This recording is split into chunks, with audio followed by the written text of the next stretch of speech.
Most people think I just need to go on a diet to change my weight, and they don't understand how much food is impacting every single cell in their body. So it becomes easy when they're not losing weight to say, "Oh, I give up." And they miss a lot of the other implications of changing their diet when they're able to show up in a better way in their lives. Like I always say that when you're sitting on the couch and there's a bag of Cheetos in front of you, trying to think about the number of pounds you want to lose is not enough of a motive as thinking about how you want to feel after you've eaten those Cheetos.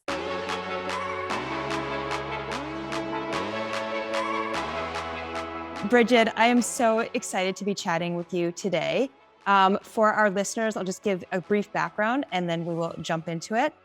Brigid is a functional medicine registered dietitian, nutritionist, and health advocate, and she's really been a pioneer in personalized nutrition and functional medicine. She has a master's in public health nutrition and is board certified in integrative and functional nutrition. During her career, she's worked with thousands of clients, was a co-founding dietitian at the Cleveland Clinic Center for Functional Medicine, working with Dr. Mark Hyman, and is the founder of Being Brigid Nutrition. You might have seen her name in publications from Mind Body Green, US News and World Report, Huffington Post, and many other places. So with that, let's jump into it. So excited to have you here. Thank you. I'm so excited to be here. Maybe to start, I know that you entered into your career really based on your experience as a patient. Would you be able to talk about what that experience was and how learning to use food for healing led you really into an entire career in functional medicine and helping other people transform their lives with food? Yeah, I'd love to. So my health journey as a patient really started about 17 years ago. I was falling asleep at nearly every second of every day and just struggling to be awake for my life, essentially. I would be eating and sleeping at the same time sometimes, where I'd be sleeping with my eyes open and eating. Or when I ran track and cross country at practice, when we would run like 800-meter repeats, I would fall asleep in the 3 minutes in between in the grass, and someone would pick me back up to keep running. Just really struggling to stay awake, in addition to having about 20 to 30 mini seizures per day that lasted for about 5 to 10 seconds.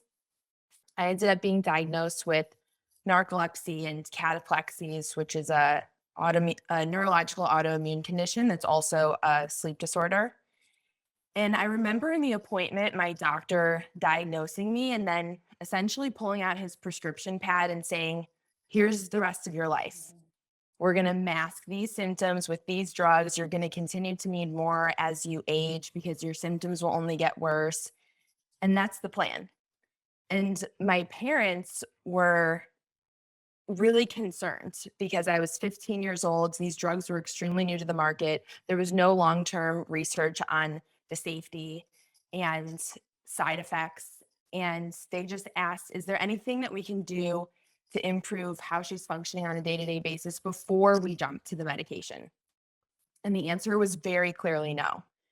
So my parents still ended up pursuing another opinion and took me to a functional medicine doctor. It wasn't really, it wasn't called functional medicine at the time because this is 2005. There was, not a lot of information out there about 2005. My parents had flip phones. No one had social media. Like Amazon didn't exist for food delivery. There were no Whole Foods or national health food chains. It was a really different time. And we went to this functional medicine doctor who put me on an elimination diet. She did several labs to look at nutrient deficiencies and other things, put me on a strict elimination diet, added supplements and breathing techniques and sleep hygiene.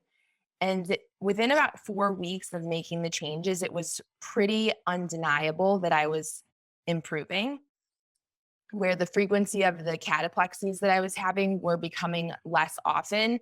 And I remember vividly driving home from school with my dad one day and staying awake for the entire car ride and crying because that had been the first time in several years that I had stayed awake for an entire car ride from school to my house. So we were so excited to go back to the neurologist to tell him about the progress that I had made. And he not only wasn't excited, but the easiest way to explain it is that he was upset, like visibly upset, didn't look at us at all throughout the appointment, and adamantly stated, nutrition has nothing to do with your condition. We have no scientific evidence to show any correlation. And there was a nurse practitioner that worked in the department that had narcolepsy. He brought her into the room and essentially had her gang up against my mom. So she said to me, my mom and I are both sitting in the room because I'm a minor still. And she said to me, I really hope your parents let you take the medication. I know what it's like to be suffering with what you're suffering. And it's a real diagnosis that you need real medication for it. And I just really hope that they let you take the medication because they don't understand how hard it is for you.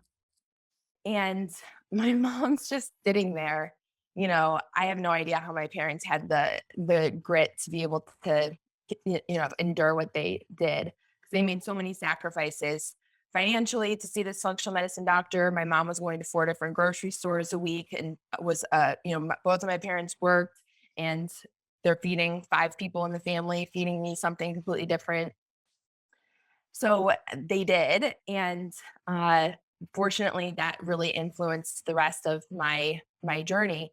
I remember after my doctor actually was the only pediatric neurologist in the department, and he refused to continue seeing me at the time. So I then started seeing an adult neurologist in the department.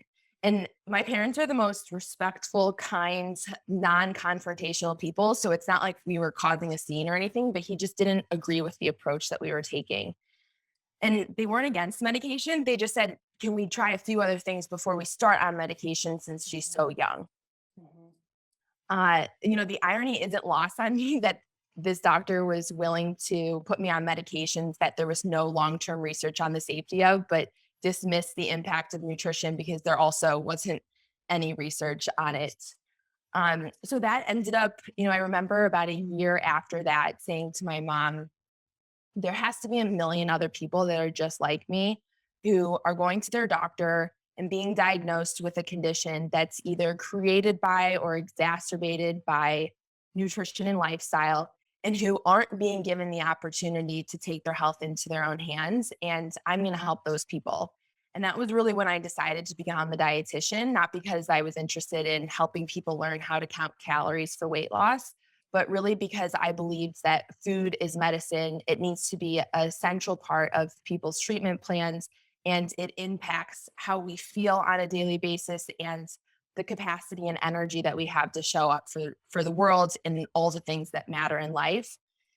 And that really, set the tone for everything that happened after. And I think, I love so much of the work that you're doing at levels. It's such important work. And I think it's important that you're highlighting the fact that only 12% of Americans have optimal metabolic health, that 88% of Americans have at least one risk factor like high blood pressure, high glucose levels, et cetera.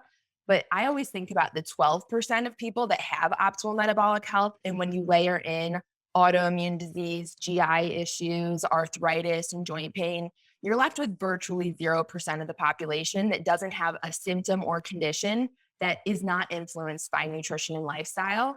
And the fact that we continue to pour more money into this healthcare system where we're spending $3.8 trillion on healthcare, more than any other developed country in the world, and we have the worst health outcomes, really shows the fact that we need to be thinking differently about the way that we're helping people, because it's not just my story, it's hundreds of thousands if not millions of other stories that are experiencing the same thing that I did, that really deserve access to a holistic approach that looks at them as a human being and thinks about things of how we can improve not only their labs but also how they're feeling and how they're able to show up for their lives.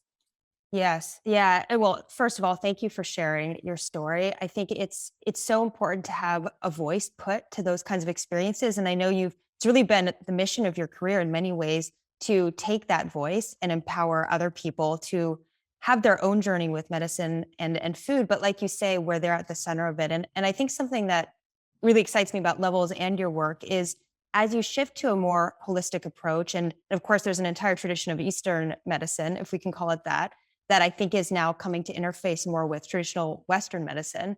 But in many ways, I think your approach, the kinds of tools that Levels provides, it really shifts more autonomy and sense of control to the individual as well, because the way the traditional medical system is it's really a dependency in many ways on doctors, right? Like people, it's reactive. People, something's wrong, and then like, well, I won't be able to fix it till I go to the doctor.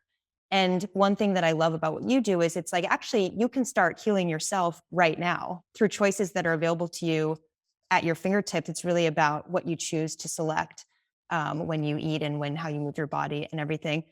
I'm curious, given those early experiences you had in interfacing with the medical system, and now you have really collaborated with and worked closely with physicians, how have attitudes towards functional medicine changed, and do you still experience friction, and what is the kind of language that you use to be able to translate all of the knowledge and wisdom and power that you know from the work you do to physicians who may be more anchored to a traditional way of thinking about prescription drugs, specific interventions, and kind of reactive treatment rather than proactive? Or sorry, yes. Yeah, it's there's a lot to unwrap in that, Yeah. but I would say that we've come a long way since 2005 when I, you know, experienced what I did as a patient, especially because of pioneers like Dr. Hyman and so many courageous voices that have questioned the traditional way that we're treating chronic disease and autoimmune diseases and GI issues and a bunch of adverse symptoms that people are having. Um, I think that we're getting to the point where it's nearly impossible for a doctor to say that nutrition has nothing to do with their health or their physiology. Maybe 20 years ago, that was the case because physicians weren't being taught about the gut microbiome and those sorts of things, as you know, as a medical doctor. But especially now that we have so much more research coming out about the gut microbiome and the fact that nutrition is really one of the only levers that we currently know about in research that influences the gut microbiome directly. Like within 3 days of changing your diet, research shows you can change your gut microbiome. And the fact that every area in medicine is researching the gut microbiome to look at how certain microbes in their gut are influencing different disease states that their patients are experiencing. It really pulls together the fact that we can't continue to ignore nutrition and to help people improve their health. And even just large studies like the Lancet paper in 2017 that came out that showed that 11 million deaths worldwide are attributable to poor nutrition. So it's not like it was where there was maybe an argument for saying there isn't enough research. We don't know enough to say that we would recommend this basic intervention with very little risk that just makes common sense. So I think that that's an exciting part and has we work with several amazing physicians that are so open-minded and they see the results and the transformation that their patients are having and they want to continue to collaborate because they know that it's in the best interest of their patients. If we can both be on the same page and we can utilize the best of the doctor's knowledge and training and those sorts of things, and then we can also work with them on the nutrition side, it's like the best of both worlds. And what it truly creates is the optimal scenario of health for the patient. So there's a lot of amazing doctors that we work with. There's a lot of frustrating doctors that our clients have continue to who are continually stuck in the way that they learned about disease in medical school and refuse to be open-minded about certain aspects of basic health. We have plenty of patients who tell us that their doctors tell them when they're going through chemotherapy that nutrition doesn't matter, or people who are diagnosed with diabetes and their doctors telling them just to count your carbohydrates. That's all that matters. You can take more insulin to offset more carbohydrates if you want to have, like more cake and those kinds of things in your diet without even giving the patient the opportunity to make an informed choice for themselves. I think that the mistake that we make in medicine is that we assume that people just want the quick fix and that they don't want to take a proactive approach to their health. we don't even give them the opportunity to make that decision for themselves. So it shouldn't really be up to the physician of whether the patient wants that for themselves. It needs to be an opportunity that's presented at the table to say, food can change your physiology. It has the ability not only to directly impact your blood glucose levels, but it also modulates your inflammatory pathways. It directly feeds your gut microbiome and influences the bacteria that you're living with inside of you. And all of these things can help to not only prevent disease and create health. And if this is a path that you want to choose, then this is what we suggest. I worked with a doctor recently that had said he was previously an ER doctor, and he has now started a precision medicine business because he was in the ER and reading all of these research studies coming out. He's like, this is the next thing in medicine that we have to be addressing and I want to be a part of. And he said to me, sometimes it's cowardly for us to wait until there's enough randomized controlled trials to show that something works before we're going to recommend it when it's a low risk intervention and we're seeing actual change in front of us in the patients that we're able to implement this with. And I really appreciate that approach. I think that the more that, had I not changed my diet 15, 17 years ago, I would be in a completely different place if I waited until the research to catch up to that.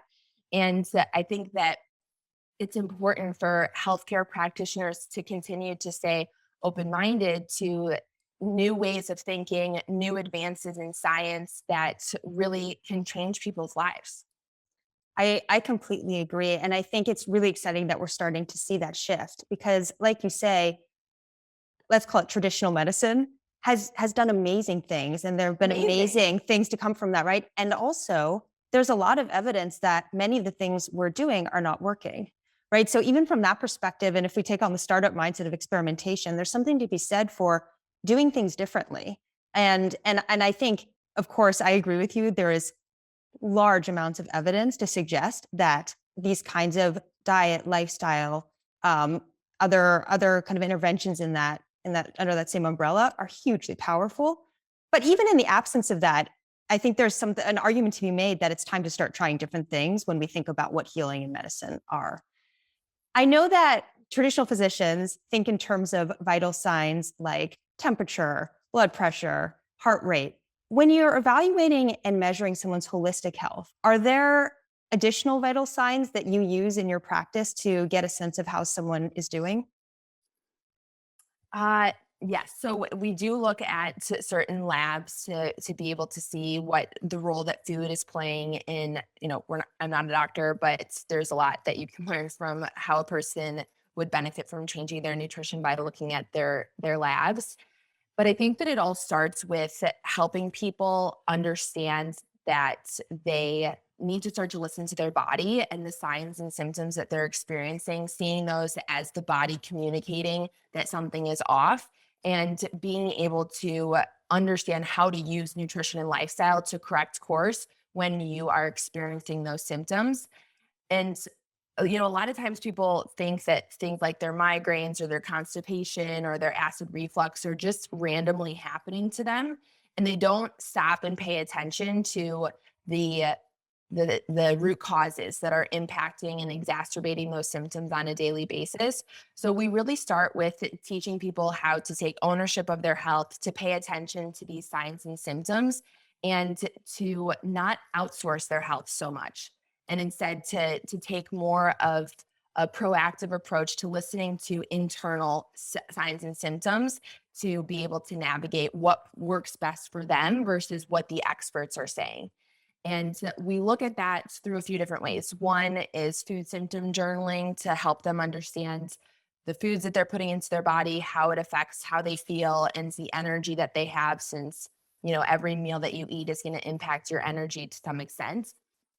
And then looking at CGM data is so incredibly helpful. We've been using levels and continuous glucose monitors for a while now, but especially in the last year, have been working closely with a lot of people to better understand their data and what seems to be working and not working for them.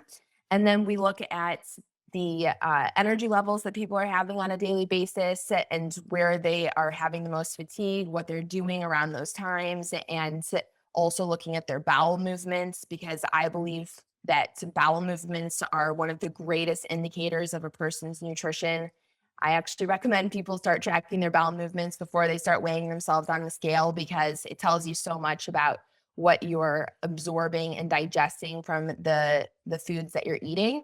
And then another common thing that we look at with females in particular is their menstrual cycle. So whether they're having a regular menstrual cycle, how many symptoms they're having around their menstrual cycle, because all of those things are also impacted by a person's food and lifestyle choices.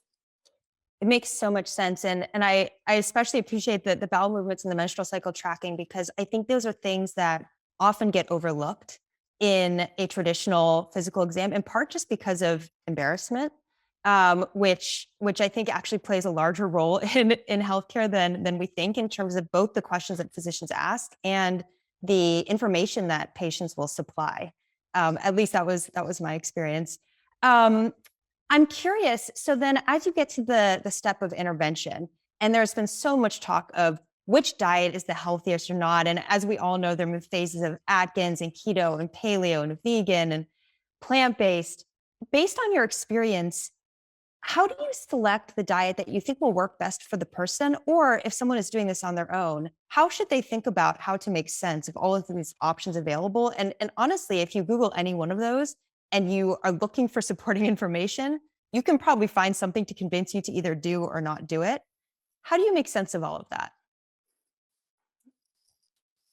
Probably the most important thing is going back to personalization. As you know, it's the most critical piece to being able to understand what a person needs, which is why using a continuous glucose monitor can be helpful, which is why, trying to pay attention to signs and symptoms and what style of eating makes you feel best is the best way to go about it, because people get so caught up in the labels of how they should be eating that they often miss the benefits of biochemical individuality, which essentially means that you have one unique blueprint and it looks different than all of the people around you. And when you do a diet or start a diet, you're going to have different results than your best friend who starts the exact same diet, eats the exact same meals as you do, where one may lose more weight, one may have more bloating, one may have more energy, the other might have more fatigue. Like, all of these things are very real experiences that we see on a regular basis. And when you just think about the fact that we have 100 trillion microbes living inside of us and that food is directly impacting each of those microbes, it would be impossible for every person to have the same reaction because of how complex, each individual organism is. So I think that going back to personalization can sometimes also decrease the overwhelm that people feel, from the sense of like, there's so much information, there's so many different paths to choose. I feel like I'm sitting at the base of Mount Everest and I don't even know like which step to put first. And so being able to understand that there's things that are going to work better for you can, I think, be fairly freeing and liberating, instead of getting in this, religion of diets to say what's the best religion, and instead asking what's the best religion for me, because different people will need different things at different times in their life. So people that do well on something like a carnivore diet, it might be because they have insane SIBO or bacterial overgrowth, where they just need to stop eating so many of those fiber rich foods to help improve the composition of their gut microbiome, so that then they can reintroduce those foods back into their diet. Or, something like a plant-based diet might be appropriate for certain individuals. And that's something that I had to really learn through my experience, where I used to be like, what is the best diet? I just want to know that. And if you look at, the ranking of US News and World Report every year, it's the Mediterranean diet that comes in either first or second, because there's the most research behind it. But in, I think it's helpful to have research guide and then have a deeper layer into what works best for that person. And I saw that when I was working as a graduate student in a department that was running Dr. Caldwell Estelson's programs. Dr. Caldwell Esselstyn is a cardiologist. He was the first to show in a research study in the 1980s that changing your diet can prevent and reverse heart disease. And he wrote a book about preventing and reversing heart disease. And his approach is no fats and oils, no animal meat. It's a vegan, fat-free diet where you're basically like using water to cook your vegetables. And there's not as much of an attention to carbohydrates. At least there wasn't at the time. Maybe it's changed since. But as a graduate student, I'm looking through the pre and post lab data of people that are going through the program. And there was, really significant improvements in some areas. And a lot of the people that were attracted to the diet were, they had severe heart disease that they were trying to reverse. And at the same time, there were people whose hemoglobin A1C went up significantly that, I was thinking to myself, like, oh, it's interesting that it's not all the same, that not everyone has the exact same results, and that this approach might be really beneficial for some people, but not so much for others, depending on their genetics, primarily in their gut microbiome. And then I went to work for Dr. Mark Hyman, and he is, an incredible role model and has taught me so much. But I remember one of the first patients that I saw of his that had high cholesterol and a few other things. And he was eating very plant-based. I think he might have been vegan. And Dr. Hyman, I was sitting in on Dr. Hyman's appointment with him. We walked out of the room, and in the hallway, Dr. Hyman's like, okay, I want you to increase his meat intake. And I'm like, you want me to do what? This is crazy compared to, like what I had just come from. And that was when I had to really surrender that person actually, his cholesterol levels came down from us increasing his meat intake, decreasing his carbohydrate intake. And I started to understand the methods that are used in functional medicine in real time to say, the recommendations we're going to provide are going to be different from person to person. And some people will have great results. Other people, your cholesterol levels might go up, and then we're going to course correct and we're going to learn from that. And then we're going to, change the recommendations that we make moving forward. That makes so much sense. And as you think about what sounds like just a natural trial and error process to some extent, informed, of course, by the diet that you think is likely to be best, but then, like you say, course correcting once things get started. What is your expectation in terms of how long someone should be trying a diet before they know whether it's working or not working? And I'm kind of curious, even just for the layperson. I have so many friends, and I've experienced this myself, where they, for example, start a keto diet, and this is oftentimes accompanied when they start levels, for example, right? And they're trying to optimize their blood sugar. And to do that, they're trying all kinds of diets. And a common experience that I've had friends share with me is, for example, they'll start a diet, a week goes by, they've lost no weight.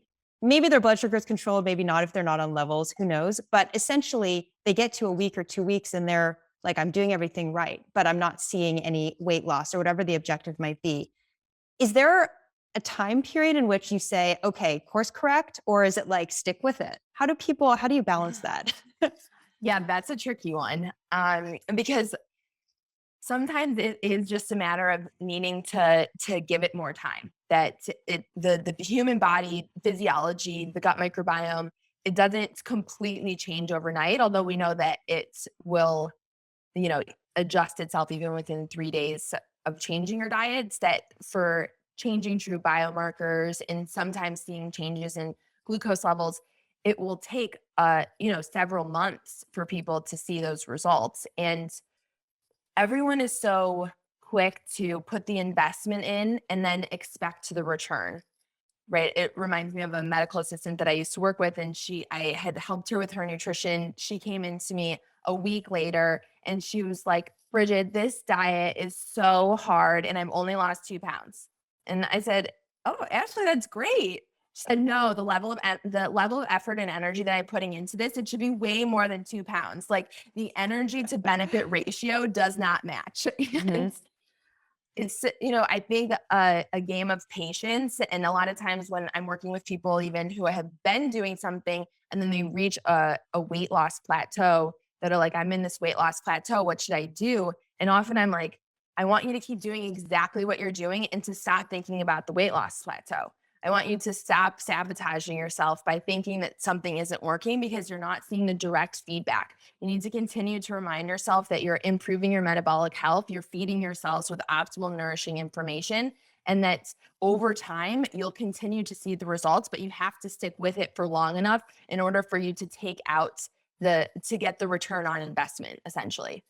And for other people, they might not have the approach that's working best for them. It's hard to say because it depends on each person and what they're doing.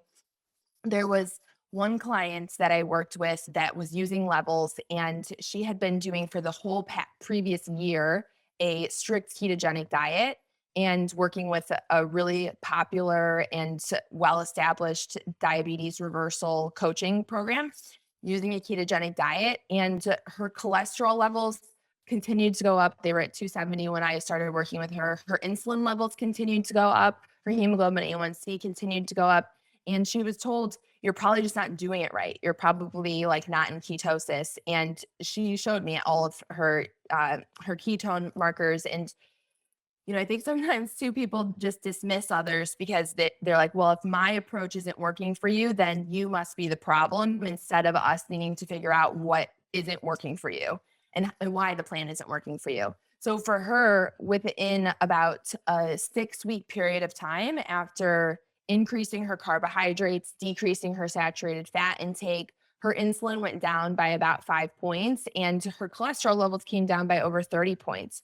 So it wasn't necessarily that it was that she needed to change what she was doing and really figure out what worked best for her instead of you know following that exact plan that isn't going to work well for everyone.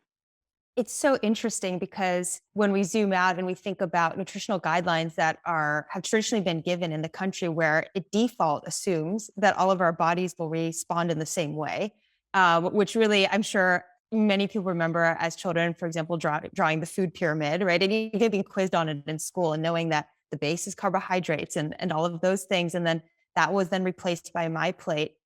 I'm interested, given your commitment to personalized nutrition and all of the evidence that you've seen in all of the clients you've seen with stories like you just shared, that it has to be tailored.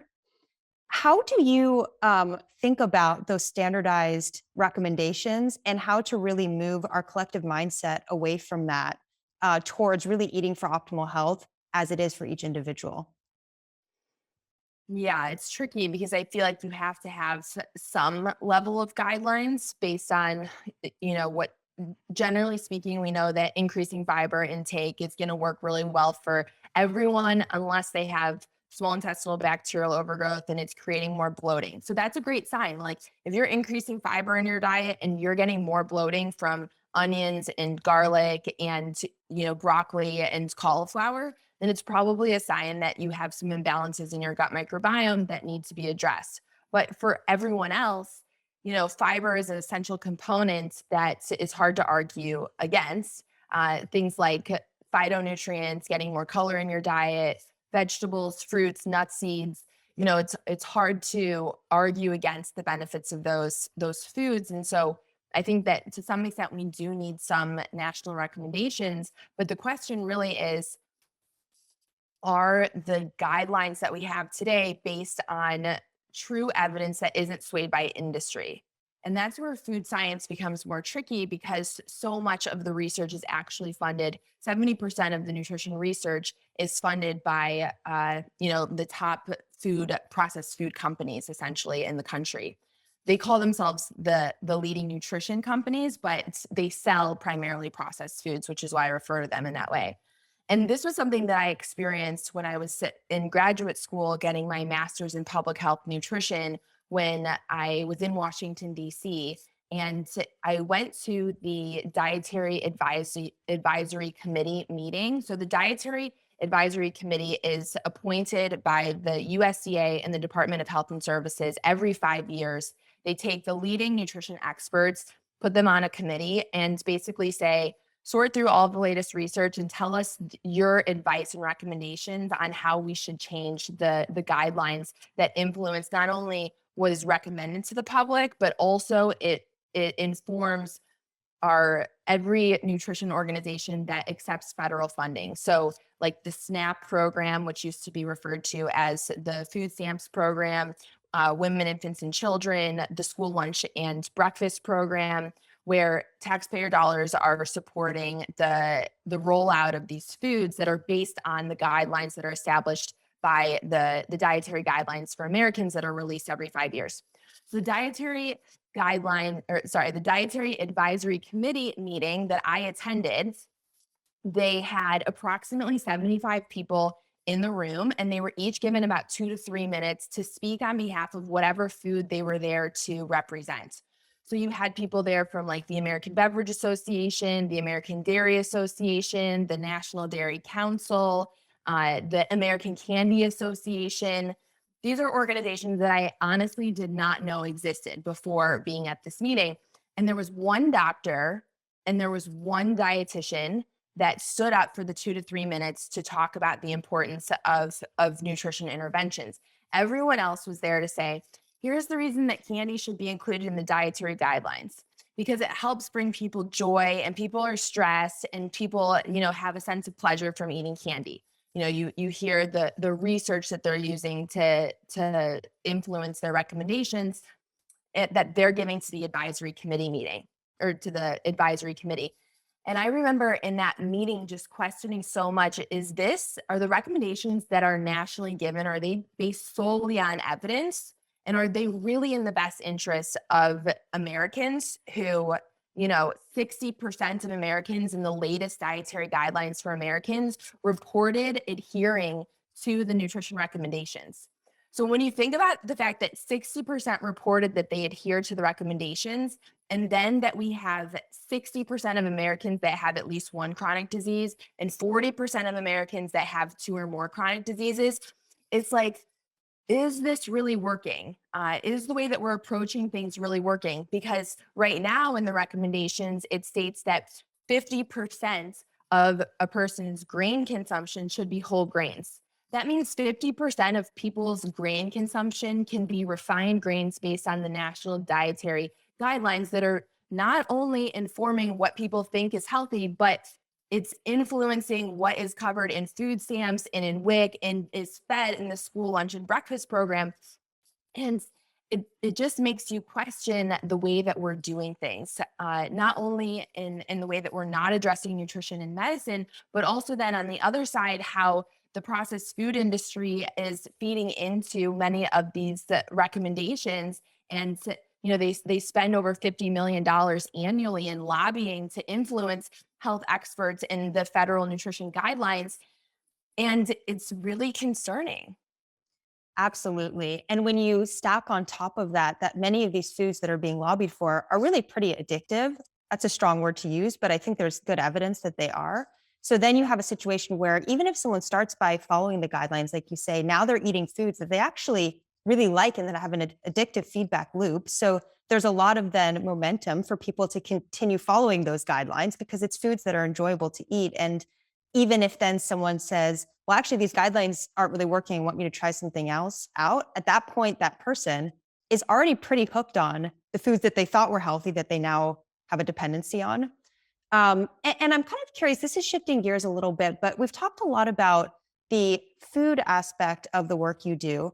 I'm really curious to talk about all of the other things that inform someone's ability to make behavioral change when it comes to choosing what they eat. So, for example, mental health, their state of emotional well-being, self-limiting beliefs. What kinds of barriers do you see when you work with people in terms of really moving from that stage of, okay, I want to make a change and I know what I should be doing to actually doing that in a sustainable way? Yeah, I'd love to address that. I just wanted to add one other thing that Yeah, from the last question is that this is why I think the work that you're doing at Levels is so important, because it helps cut through some of the noise of those recommendations to say, oh, actually these foods are causing large blood sugar increases, and 35% of the population has prediabetes and 10% of the population has type 1 or type 2 diabetes. And more than 50% of American adults have abnormal blood sugar levels. So if we can understand this data on an individual basis, it not only helps people have that health transparency, but then you get into a layer that informs policy in the future. in my mind that says, how can we change the way that foods are being marketed to people? And instead of making the person feel like it's their own fault for not having enough willpower, understanding through a feedback tool like Levels CGMs, oh, I'm actually hijacking my physiology every time that I eat, and it's driving more of these cravings and this addictive response. And that's why I feel exhausted. And that's why I can't lose weight. And that's why my blood sugar levels go up every year at the doctor's office. And it starts to all connect where it's not your fault. It's actually better understanding how to make choices that are in the best interest of your physiology so that you don't feel like you're working against yourself so much and you don't feel like you're white knuckling your way through the process. And I really think that's the huge difference between like the diet industry, which is a whole nother industry that's problematic, but how can we remove people's dependence on the diet industry by bringing food back into the equation in their healthcare. And I think that that's a huge part that then helps them see the direct feedback so that they're not just looking at food as a weight loss tool. They're able to look at food as so much more than that because that truly is what food is. Completely. And I think that's such a powerful way of looking at it. And really, I love what you said about taking away this sense of fault, I guess would be the way to put it. And I know this is something that, for example, Dr. Rob Lustig spoke about on a recent podcast as well. This idea that if someone is overweight, it's their fault, right? Like they're just making all the wrong decisions or they're not exercising enough. And really understanding the body is much more complex than that. And not just the body, but that the body exists in a really complex ecosystem of guidelines, incentives, availability for many people, access to eat specific foods, right? There's so many things that go into this to create whatever the outcome is that you're experiencing on the day to day. So I just am so appreciative of your work because I think so much of this is not just redefining, helping people understand what to do, but also helping them understand the relationship with their bodies and their choices. And the relationship with their bodies that are holistic in nature, that don't just isolate their weight. Mhm. Right? Because most people think I just need to go on a diet to change my weight, and they don't understand how much food is impacting every single cell in their body. So it becomes easy when they're not losing weight to say, "Oh, I give up." And they miss a lot of the other implications of changing their diet when they're able to show up in a better way in their lives. Like I always say that when you're sitting on the couch and there's a bag of Cheetos in front of you, trying to think about the number of pounds you want to lose is not enough of a motive as thinking about how you want to feel after you've eaten those Cheetos. Like, do you want to have the energy to play with your kids? Do you want to have the energy and the cognitive ability to show up for your job that brings you meaning and purpose? Do you want to have the ability to have the energy to engage in other aspects outside of work and family, like church or giving back to your community and other organizations that literally allow us to be better people and to show up for others in a fuller, more vibrant way? And that makes it a lot easier to say no to the Cheetos. But because everyone is so wired to think about this food is going to make me gain weight, they're eating half a bag of Cheetos and then they feel horrible about themselves for doing it. And then it leads to this, what I call the what the hell effect, where they're like, okay, well, I had the Cheetos. So what the hell? I might as well have the donut and the pasta and the soda. And then I'm going to wait a few more days until I energetically am able to get myself back on track instead of just pulling myself back on track and increasing my bounce back ability at the next meal, or what I call your BBA. And the more that you can increase your BBA, the easier it becomes to take control of your health, because no one is perfect in the dietary choices that they make. And I think that's a hugely important part of the conversation, that food is medicine. It can help improve your health, but that doesn't mean that you have to eat lettuce every day, right? Like I've had people say to me, I care so much about my health. I want to improve my health, but I don't want to just eat lettuce, because food provides so much joy and that connection factor and the emotional factor sometimes that you need. And so being able to really like marry the two to have peace with your food relationship, and uh and also make choices that aren't sabotaging your health, is the ultimate win in my book. I agree. And I think it's so complicated because so many people, and I think all of us experience this at different times in our lives, this kind of like love hate relationship with food, right? Where it's what you're describing. On the one hand, we need it to fuel our bodies, we enjoy it, it brings us, it has a lot of emotional weight. On the other hand, it's often linked to feelings of guilt and shame and kind of self hate or a sense of being at fault.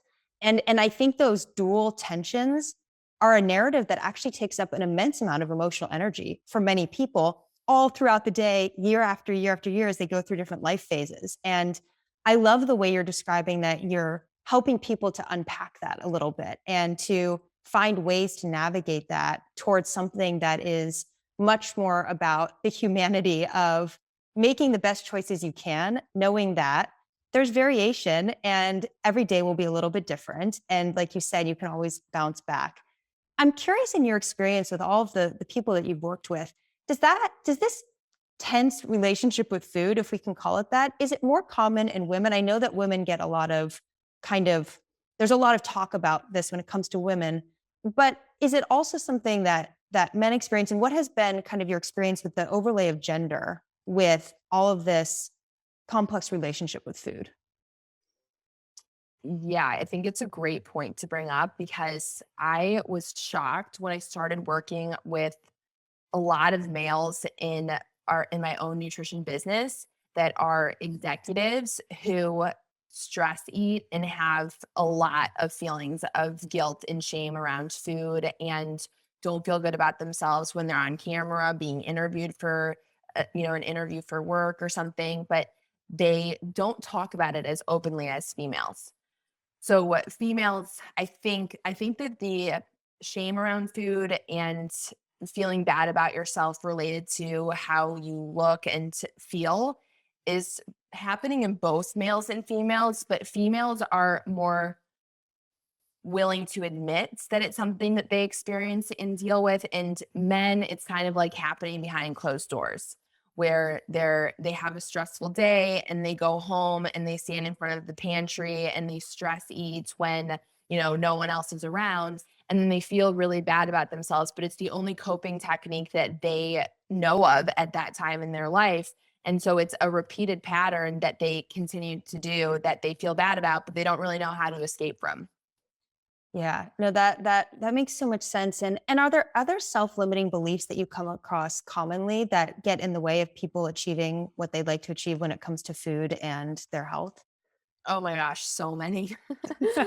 So many. That's why I think it's so important in the work that we're doing to marry the idea of being a supplement to what a person's doctor is providing to them in conventional care and being able to layer in that personalized nutrition, food as medicine approach.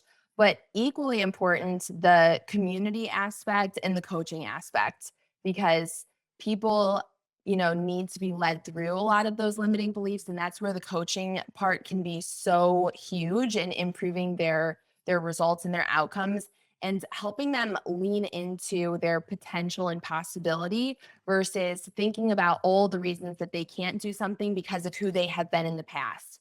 So giving yourself a fresh start is a hugely important thing that a lot of people struggle with because they hold on to the identity of who they were yesterday or who they were last week or who they were last year. And if that identity is someone that has always had difficulty with their weights, that has always struggled with diets, that has always been an emotional eater, then guess what?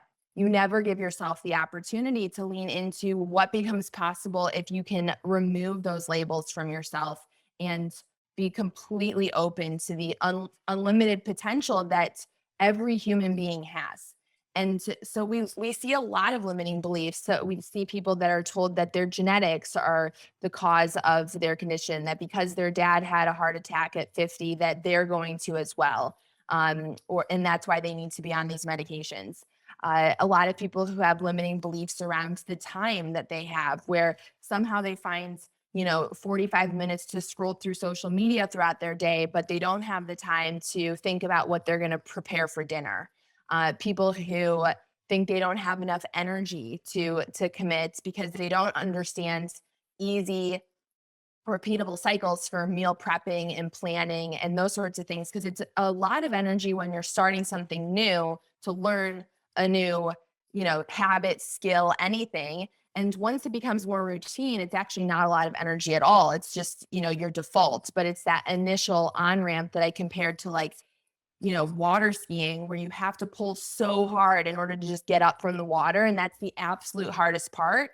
And then once you're in a good routine, it becomes a lot easier and it doesn't require nearly as much strength. It actually is it's a different part of your body that you're working. That's more of the endurance factor of, like, staying up above the water and holding on versus trying to pull yourself up. And so I think that, trying to debunk those is really helpful, and also helping people be open to trying something new when something has failed them in the past. A lot of people that come to us have tried several different diets and feel like they are failed by those diets. And being able to give yourself the opportunity to try again is just one limiting belief that typically is difficult for people to overcome. How do you think about you were talking about identity and being able to grow beyond what your concept of your previous identity was? How do you think about identity when it comes to the community and the context within which the person is living? So, for example, a situation where the individual is ready to take on a new identity when it comes to their health, but their family is still living in the past identity, or their friends are. And I'm thinking of scenarios where, for example, when I stopped eating sugar, and I have a sweet tooth. I love sweets, but I stopped doing it for my health. And many of my friends knew me as the person who loves a cookie.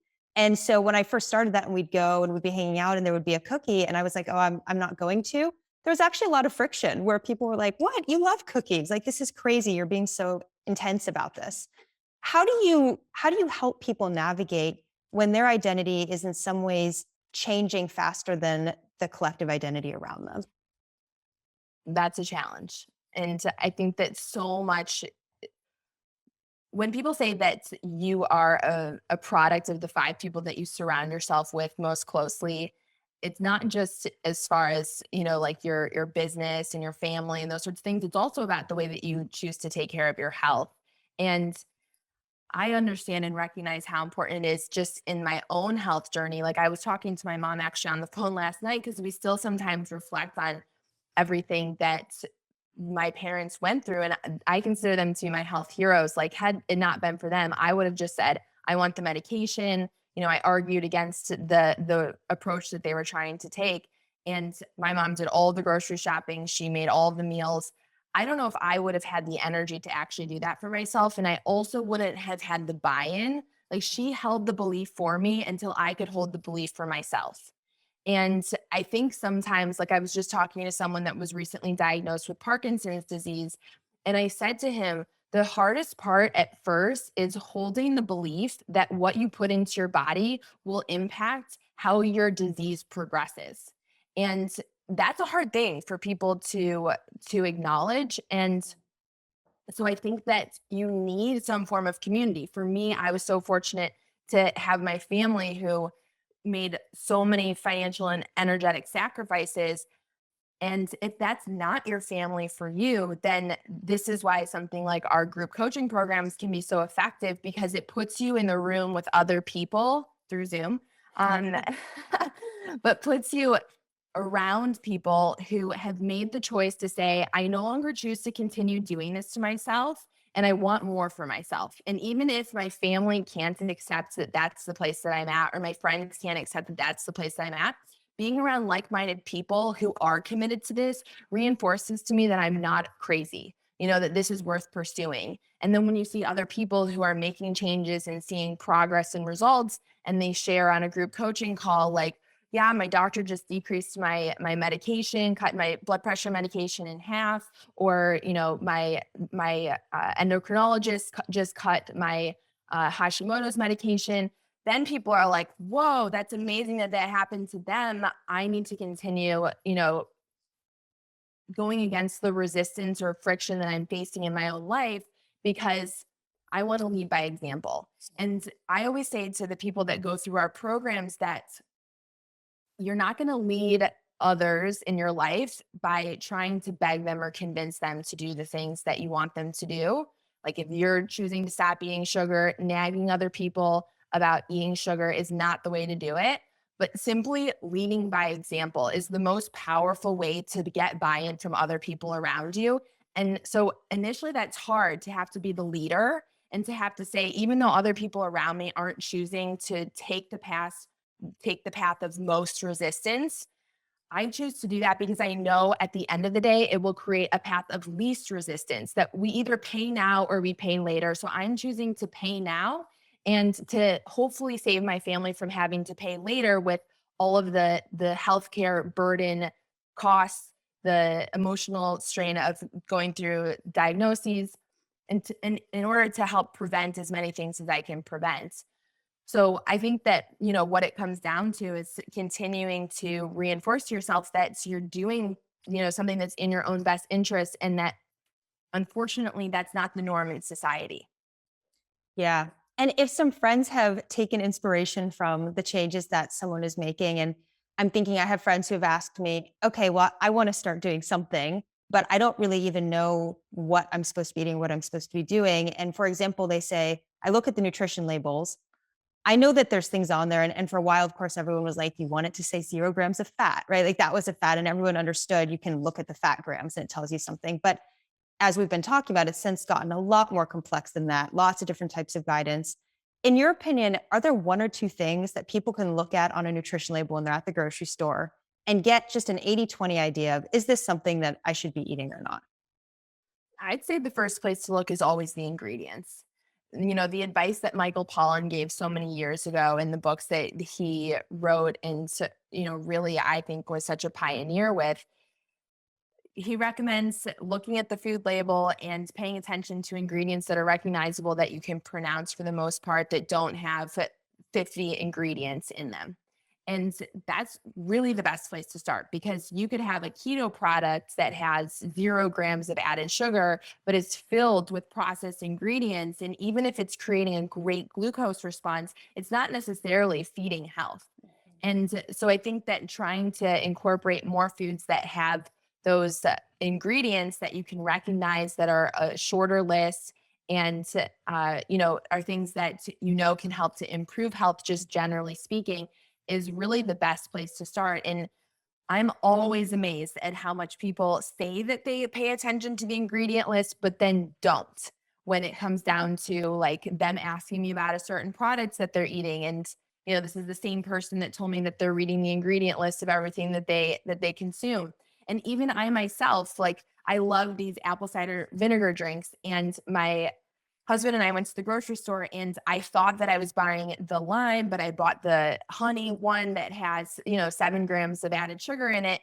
And I was like, oh my gosh, this even happens to me on a regular basis sometimes when I'm just not paying enough attention each time that I'm at the grocery store because even foods that are all under the same brand and have the same labeling will have different flavors that have different nutritional profiles, some that are more optimal than others. And so I think just really paying attention to that is extremely important and not going overboard to the point that it interferes with your quality of life, Mhm. which I think is really important because sometimes I see people in the clean eating movement, which I don't really love the term clean eating because, it's actually more eating dirt, right? That can help to improve the diversity of the microbiome. But the idea of trying to eat only organic ingredients that can lead to a lot of disordered eating where you're packing your own keto snacks for a family barbecue and you're not eating the burger that everyone else is eating because it's not organic and grass fed and up to your standards. So instead, you're choosing to eat these, like processed keto snacks instead of just enjoying the meal with everyone and then moving on. Now, of course, everyone has to have food non-negotiables, I think, for their different health conditions, but it's just an example to not let reading the label take you too far that then it actually takes away from your health. We need to have you on for another podcast episode in which we specifically talk about all of these things related to disordered eating, eating habits, how people, like you said, non-negotiables versus getting overly neurotic about things. I would love to hear all of your thoughts on that. In our last couple minutes, um, two more questions for you. The first one is supplements. As part of on this theme of our discussing simple things that people can do to improve their health tomorrow, what is your approach to supplements? Are they required? Are they helpful? Are they just not really good or bad? How do you think about them? So I always advocate for a food first approach because you can't supplement your way out of a high glycemic inflammatory diet. So trying to get as many micronutrients and phytonutrients from the foods alone, I think is critical, we could say. And also thinking about the fact that we often will take one specific nutrient, like vitamin C, for instance, that we extract from a food and then we expect to have the same impact as eating that whole food. But what we miss is the fact that the whole food actually not only has the vitamin C, but it has thousands of phytochemicals, some of which we still have yet to discover because there's thousands of new phytochemicals and polyphenols that are being discovered every year that we don't even know about today. So, you're able to get all of those intact nutrients that have that synergistic effect on your health, your cells, can modulate inflammation. And so I'm a big advocate for trying to use a food first approach as much as possible. Now, for supplements, I do find them to be fairly necessary for a lot of people because it can be difficult to get all of your nutrients through food alone. This is something that I see even in looking at people's food intake, not just their macronutrient, but we use a tracker called Chronometer that actually looks at people's micronutrients as well. And it can be difficult to meet 100% of what the recommendation is for potassium and for some of the B vitamins and those sorts of things through diet alone. And then you factor in the fact that when you are in a high stress state, you burn through certain nutrients faster, like magnesium and B vitamins and vitamin C. And also, when you're sweating more, that you're going to burn through more nutrients and electrolytes. And the fact that when you're eating a whole food diet, you're actually not able to retain as much sodium and other electrolytes that sometimes increase the need. So there's there's a lot of factors that create an argument for supplementation. Now the problem is on a national level and on a lot of the headlines that you see in the news, they'll take one study that looks at it's usually like an observational trial that looks at a large population sample size and says taking supplements didn't improve their life expectancy, for instance, or didn't reduce risk of heart disease. So then the takeaway becomes supplements don't provide any value. And that's a real tricky and slippery slope to go down. And similar to like my doctor saying that nutrition had nothing to do with my condition simply because he couldn't see a randomized trial sitting in front of him, where we have to look at it on an individual basis a lot of times to say, what are your nutrient deficiencies that are coming up? Some of those you can get done in labs, like vitamin D is an easy one. 25 hydroxy vitamin D is an easy one to have your doctor check, but some of the others are a bit more difficult to convince your doctor to test for. And so I think that supplements, I typically recommend at least a high quality multivitamin as a safety, as a preventative to help to decrease risk of any nutrient deficiencies as an insurance policy. I recommend a prenatal for any woman of childbearing age because that's sexually active because 50% of pregnancies are unplanned and the 3 month preconception window is actually the greatest opportunity to impact reduction of DNA damage and improved improved egg health. So there's a lot of factors I think that influence supplements, but I incorporate them into the approach that I use in my practice regularly, and that the dietitians that are in my practice also use because I think that supplements can play a very valuable role. You have such a wealth of information and knowledge about this, and I have so appreciated all of your insights on this. For people who don't have access to an amazing expert like you to work with one on one, and maybe even don't have access to lab testing or to really specialized foods or anything like that, are there still ways that they can personalize their nutrition and start on this path? Yes. I would say that working with levels can be a great opportunity that you can get a continuous glucose monitor. You don't have to beg your doctor to have access to this information and to, provides the ultimate level of health transparency and helps get you started, especially if you struggle with prediabetes, type 2 diabetes, which, we work with people that have type 2 diabetes whose doctors still refuse to write a prescription for a CGM. So being able to, for PCOS, it's, incredibly valuable for pregnant women that we work with. I mean, I think that there's a lot of benefits to a lot of populations, but those in particular are the times that we are actively recommending that someone use a wearable technology like Levels has to offer to create that health transparency. I would also say that we created a CGM guide that people can download that I can send you the link to better understand their data. And we also are going to be doing a blood sugar reset in the spring. That's just a 10-day free nutrition recipes and shopping lists to at least get a person started.